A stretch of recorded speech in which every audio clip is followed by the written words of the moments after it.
วันนี้มาเข้าสู่ตอนบ่แม่นตอนที่2แต่ว่าอาจจะเป็นตอนที่1ของวิดีโอสำหรับ Excel แต่ว่าในส่วนของ Word ข้าพเจ้าก็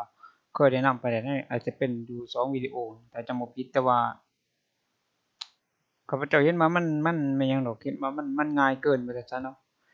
PowerPoint ก็เคยแนะนำไปแล้ว PowerPoint ก็เคยแนะนำไปแล้วรู้สึกว่ามันก็ง่ายคือกันเนาะ PowerPoint ถือว่าง่ายที่สุดถือว่าเป็นโปรแกรมที่ถ้าแม่ในออฟฟิศก็ถือว่าเป็นโปรแกรมที่ง่ายที่สุดแม้กระทั่งโปรแกรมนำเสนอเนาะก็ถือว่าง่ายที่สุดง่ายกว่าโปรแกรมอื่นๆง่ายกว่าโปรแกรมพวก Flip Album Pro แล้วก็Library อันนั้นก็เป็นโปรแกรมการสื่อเกินว่าสื่อการสอนกันแต่ถือว่าPowerPoint นี่ง่ายที่สุดอะแต่ว่าก็เป็นที่นิยมใช้กันในปัจจุบันแต่ Captivate นั่นก็เป็นโปรแกรมสื่อคือกันแต่ว่าลักษณะคล้ายๆคือCaptivate แล้วก็มีโปรแกรมอื่นๆอีก Captivate เนี่ยอาจสิใช้ค่อนข้างยากอยู่แต่ว่าเป็นโปรแกรมนำเสนอหรือว่าเอาไว้ในสื่อการสอนเช่นเดียวกันแต่มื้อนี้ก็สิบ่เว้าถึงในส่วนของพวกนั้นเนาะแต่ว่าสิมาแนะนำในส่วนของ Excel บางคนเคยเฮ็ดแต่ Word เคยเฮ็ดแต่ Excel แต่ปรากฏว่าเคยเฮ็ดแต่ Word เคยเฮ็ดแต่ PowerPoint กับ Excel ถามว่าใน3โปรแกรมนี้ตัวใดยากที่สุดข้าพเจ้าขอตอบได้ว่า Excel นี่ยากยากยากกว่าเพื่อนเนาะ Excel นี่ถือว่ายากกว่าเพื่อนยากในส่วนของฟังก์ชันบัดนี้เดี๋ยวสิครับแล้วตามข้าพเจ้าไปเบิ่งได้ว่าฟังก์ชันของแต่ละฟังก์ชันมันคืออิหยังไปตามข้าพเจ้าไปเบิ่งได้ก่อนอื่นให้ท่านเปิดโปรแกรมเข้ามาถ้าเป็น Excel ก็ถ้าเป็น Windows ถ้าเป็น Windows 7ให้ท่านก็เปิดไปเข้ามาคอมพิวเตอร์เช่นเดียวกันเนาะอันนี้ข้าพเจ้าใช้ Windows 10อยู่รู้สึกว่ามันก็โอเคเนาะ Windows 10นี่ก็ถือว่ามาเลาะบ่เลาะมึงเลาะมึงได้ก็ถือว่าใช้ได้ถือว่าเล่นดีถือว่าใช้ได้ถือว่าเล่นดีสำหรับคนที่ลง Windows 7ได้มีปัญหาข้าพเจ้าแนะนำให้มาลองใช้ Windows 10เบิ่งเนาะสำหรับมีปัญหาเกี่ยวกับซอฟต์แวร์ที่มันบ่สามารถที่จะซัปพอร์ตกับบางโปรแกรมหลังจากเปิดเข้ามาแล้วหน้าต่างจะเป็นลักษณะแบบนี้หลายคนอาจสิงงทำเฮ็ดให้งงแน่นอนเนาะแม้กระทั่งข้าพเจ้าเองยังบ่รู้ว่ามันคืออิหยังหน้าต่างระหว่างตัว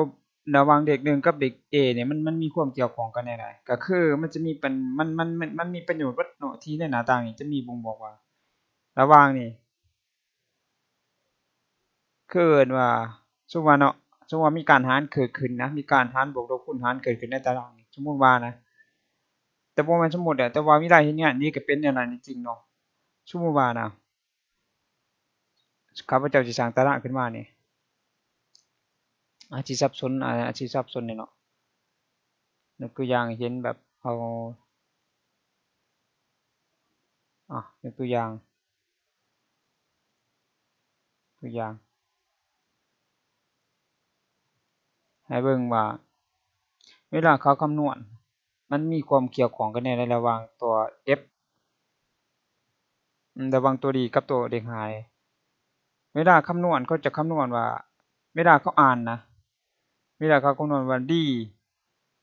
5นี่คือเอิ้นว่า d 5ตารางใน2นี่คือเอิ้นว่า2 d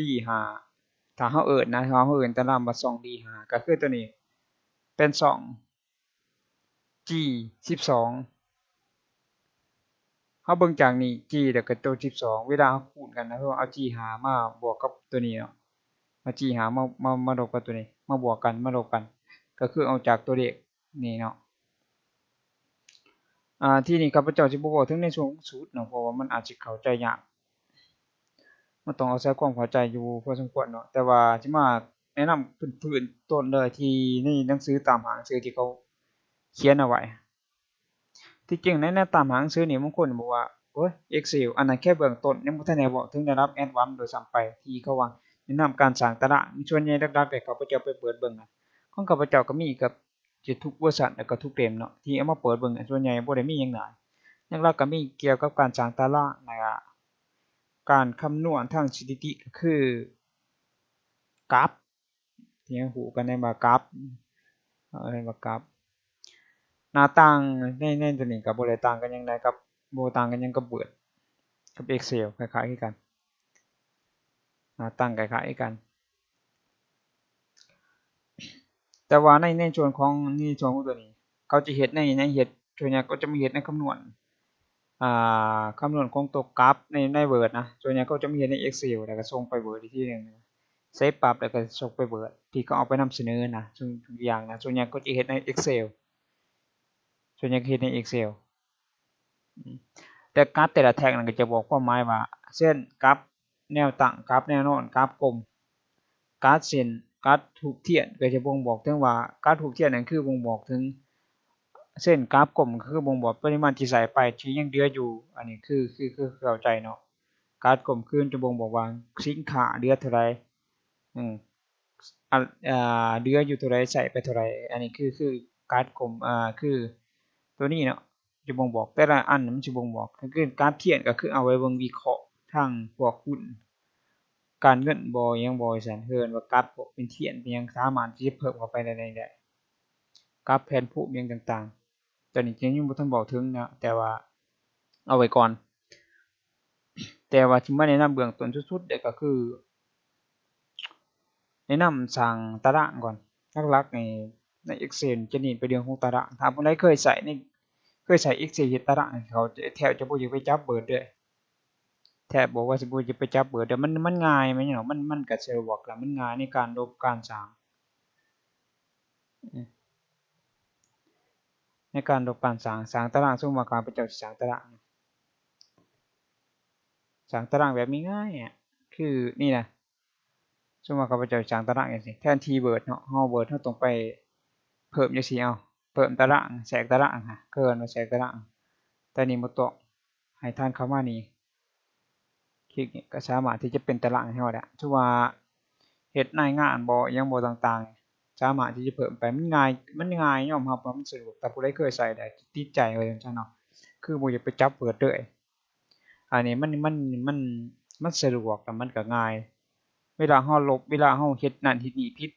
มันจะแก้ไปโดยอัตโนมัติเลยแต่ว่าเรื่องสูตรน่ะให้ท่านไปเบิ่งไปศึกษาเอาเองเนาะหลักๆก็บ่ได้มีหยังหลายคือบวกลบคูณหารสมมุติว่าเราต้องการจะลบเฉพาะส่วนนี้แล้วก็ส่วนในของการประสานเซลล์ก็สิแนะนำในส่วนของการประสานเซลล์สมมุติว่าเนาะข้าพเจ้าต้องการให้เซลล์ระหว่าง2เซลล์นี่มันอยู่ในเป็นบรรทัดเดียวกันก็ให้ท่านประสานเซลล์ไปเห็นไหมก็จะเห็นว่ามันถูกประสานเซลล์ไปแล้ว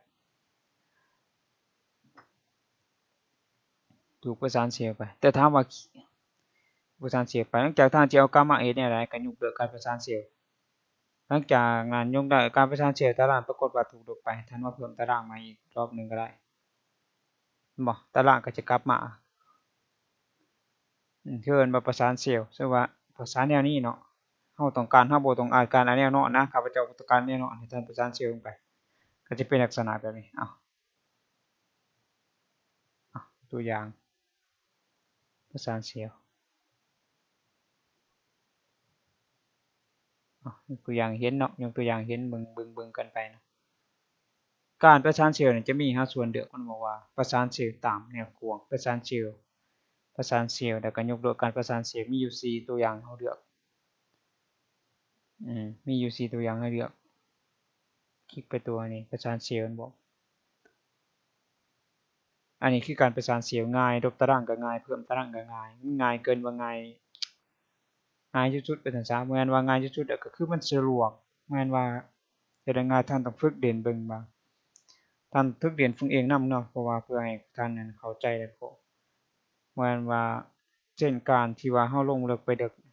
มีการเพิ่มเติมเข้าไปอีกต้องเข้าใจในส่วนของตัวนี้นำเนาะเวลาเราเฮ็ดงานดีๆตารางตัวใดแทรกตัวใดแทรกแนวใดเนาะท่านต้องเข้าใจตัวนี้แล้วก็ตัวเลขเปอร์เซ็นต์แล้วก็เวลาอันนี้คือการจัดรูปแบบเซลล์ตัวกำหนดนี่คือกำหนดอันนี้เกี่ยวกับบัญชีสกุลเงินตัวเลขต่อไปแต่หลักๆนั้นบ่ได้มีหยังหลายหลักๆนั้นจะมาเน้นในส่วนของตัวนี้เช่นค่าเฉลี่ย นับตัวเลขแล้วก็ค่าน้อยที่สุดค่าน้อยที่สุดค่าหลายที่สุดก็คือเครื่องหมายที่มันเครื่องน้อยเครื่องหลายผู้ใดอันนั้นคือมันได้เรียนกันแล้วเนาะทุกคนเชื่อว่าได้เรียนกันมาแล้วเนี่ยก็มีแต่เท่านี้หลักๆแต่ฟังก์ชันเพิ่มเติมก็มีอันนี้การเงินการธนาอันนี้การเงินอันนี้ยอมรับว่ายากอันนี้คือเรื่องเดียวของโปรแกรมที่ต้องเข้าใจคือเอิ้นว่าสูตรตายตัวเลยตัวนี้นี่คือเอิ้นว่าสูตรที่ว่าค่อนข้างยากต้องเข้าใจในส่วนของตัวนี้ถือว่ายากที่สุดใน Word ก็ต้องคือในส่วนของตัวนี้แหละโอ้ในของ Excel ก็คือว่าในการคำนวณแต่ละนี่ในการสูตรแต่ละสูตรมันหมายถึงอิหยังเอาใส่ในขณะใดเวลาใดมันก็จะบอกในทางวิศวกรรมศาสตร์แล้วก็ในทางสถิติในทางคณิตศาสตร์แล้วก็บัญชีในเวลาข้อความแล้วก็ฐานข้อมูลเกี่ยวกับฐานข้อมูลตัวนี้นะตัวนี้ต้องใช้สำหรับคนที่เขาใช้ประจำอันนี้เขาจะก็บ่ได้ฮู้หรอกว่าแต่ละคือสูตรหนึ่งนี่มันหมายถึงอิหยัง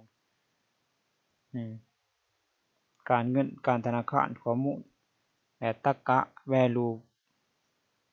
is else นี่อันนี้เคยเรียนมาอันนี้ for value อันนี้เคยแต่ว่าค่อนข้างก็อาจารย์ไปศึกษาเองตัวนี้เพียงแต่สูตรตัวนี้นะท่านก็ปวดค่อนข้างจะปวดหัวแล้วไปเบิ่งสูตรตัวนี้นะสูตร x นี่อันนี้ข้าพเจ้าก็เรียนมาอยู่แต่ว่าเดิมๆมันเขียนเกี่ยวกับการเขียนโปรแกรมก็มีแต่ตัวนี้หลักๆเนาะบ่ได้มีหยังหลายแนะนำการสร้างตารางประสานเสียไปเราต้องการเอาเราบ่ต้องการเอาเราก็ประสานเสียไปเราบ่ต้องการเอาเราก็ยกเลิกการประสานเสียมันจะเกิดเสียงมาหลังจากนั้นเราก็ใส่ไปอีกรอบนึงคลิกตารางไปอีกรอบนึงลบเบิดเนาะข้าพเจ้าต้องการลบ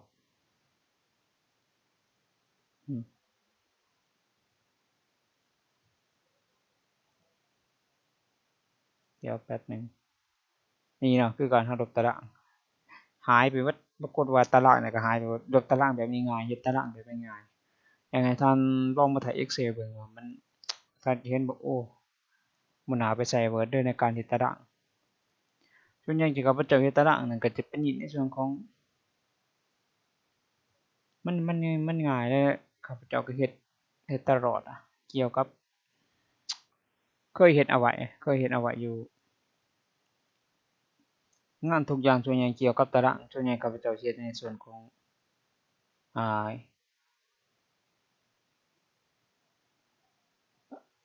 อ้าวตัวอย่างเนาะส่วนใหญ่ไปเฮ็ดในข้าพเจ้าก็ไปเฮ็ดในนั่นคือจังซี่เด้คือจังซี่ง่ายมันง่ายแต่ว่าในการจัดน่ะอาจจะใช้อยู่เวลาพอสมควรมันง่ายเกินที่คำว่าท่านไปใช้ใน Word เนาะคลิกขวาแทรกคลิกขวาแทรกบ่แทรกท่านก็มานี่เท่านั้นเนี่ยก็มาตารางแล้วก็เลือกถึงมันจะมีปัญหาในการบางเทื่อก็ตารางก็ปีหนึ่งว่าก็บ่ยงบ่แยงมันบ่งามว่าซั่นซะมันอยู่ในโครงสร้างของมันอันนี้ข้าพเจ้าก็ได้เฮ็ดอยู่ใน Word ใน Excel เช่นเดียวกัน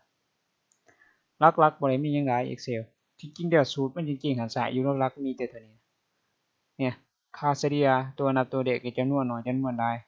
ตัวนี้มันเป็นฟังก์ชันส่วนใหญ่ก็จะไปใช้โปรแกรมโดยเฉพาะของมันคือโปรแกรมตัวนี้ if else เนี่ยคือการคำนวณจริงด้วยเท็จหลักๆ to test fat จริง to test fat จริงเนี่ยคือการคำนวณ value ถ้าผู้ใดเขียนโปรแกรมถ้าบ่เคยเขียนโปรแกรมเข้าใจในส่วนของสูตรตัวนี้ดีเทิร์นไว้แบบตรรกะมันสิออกมาอะไรบ่ออกเท่านั้นมันจะออกมาเป็น0หรือบ่เป็น0เท่านั้นหลักๆการนั้นก็บ่ได้มีหยังหลายเนาะการนั้นก็บ่ได้มีหยังหลายก็แทรกทุกอย่างก็คือกันกับ Word เพียงแต่ว่าตัวนี้มันต่างกันเท่านั้นเพียงแต่ว่าตัวนี้มันต่างกันเท่านี้การสร้างตารางแบบง่ายๆก็ขอจบเพียงเท่านี้เนาะเพราะว่าก็ใช้เวลาหลายพอสมควรในเวลาอัปเดตใช้เวลาล้นไปยังดอกเพราะว่านี่ช้าว่าซั่นซะเนาะนี่ช้าแล้วเทื่อหน้าสิมาอัปต่อจากคลิปวิดีโอนี่สอนเฮ็ดเกี่ยวกับอ่า สร้างตารางที่ได้รับยากขึ้นไปอีกการเฮ็ดตารางมันง่ายและเข้าใจการนั้นก็บ่ได้มีหยังหลายสูตรเรื่องสูตรนี่สูตรตัวนี้เขาเอิ้นว่าสูตรการเงินผลรวมที่ข้าพเจ้ายกตัวอย่างให้เบิ่งนั่นน่ะก็คืออันเดียวกันนั่นแหละเพียงแต่ว่ามันอยู่ในคนละหน้าต่างซื่อๆจริงแล้วมันก็อยู่ในนี่แหละสูตรนี่รวมสูตรก็มีแต่ตัวนี้แหละใน Word น่ะใน Excel น่ะก็บ่ได้มีหยังหลายก็ขอจบเพียงเท่านี้เนาะมื้อหน้าเด้อข้าพเจ้าสิมาแนะนำให้เกี่ยวกับการใช้สูตรในบางส่วนที่ใช้ประจำได้บ่แม่นหมายถึงว่าทุกสูตรเนาะเฉพาะสูตรที่ใดที่เราใช้ประจำสูตรตัวอื่นๆก็ไปศึกษาและค้นคว้าเอาเองเนาะก็ขอจบเพียงเท่านี้หวังว่าทุกท่านจะเข้าใจ